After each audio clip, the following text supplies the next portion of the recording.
নমস্কার। আমরা যে ডাক্তারবাবুরা হার্টের সচেতনতামূলক এত অ্যাডভাইস দিই, সেগুলো কি আহ, মানে বলতে গেলে এন্টায়ার পপুলেশনের যে প্রোফাইল সবার জন্য কি সেগুলো প্রযোজ্য?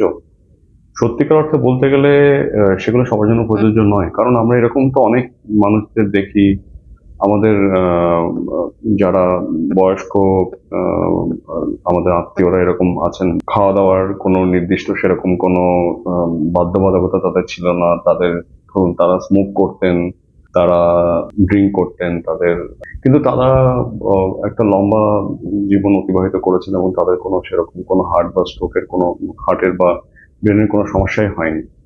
তো এরা হচ্ছেন যারা কিনা প্রিডিসপোজ ছিলেন না অ্যাথেরোস্ক্লেরোসিসে, এবং তাদের সেরকম কোনো অসুবিধা হয়নি despite not catering two healthy cardiac lifestyle.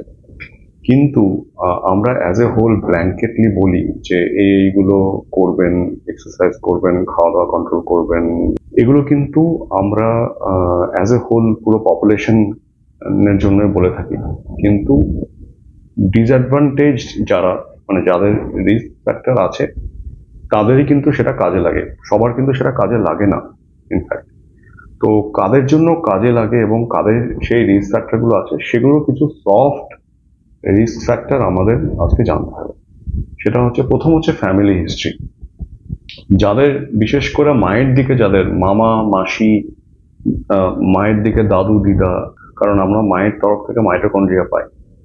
খুব কম বয়সে যাদের পট বেলি হয়ে গেছে, যাদের কম বয়সে ডায়াবেটিসের টেন্ডেন্সি হচ্ছে, যাদের কম বয়সে ব্লাড প্রেশার ধরা পড়েছে, যাদের ধরুন আরো কিছু সফট মানে রিস্ক ফ্যাক্টর আছে, যাদের কম বয়সে চুল দাড়ি পেকে গেছে, যাদের কম বয়সে একটা চুল চুল পড়ে যাচ্ছে, যাদের ধরুন চোখের কোনায় জ্যান্থালেসমা হচ্ছে, এই ধরনের পেশেন্টদের, এই ধরনের মানুষদের কিন্তু অ্যাথেরোস্ক্লেরোসিস হওয়ার চান্স খুব বেশি।